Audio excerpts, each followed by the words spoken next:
Alright, ready na naman ang pang harvest pag luminak mga idol. Sa mga di pa gumagamit ng black na crystalite, ayan o, black, violet at white ang mix nyan mga idol. Ito namang isa,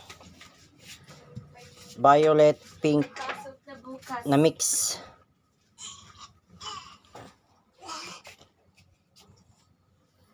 Puro may itim yan mga idol na crystalite.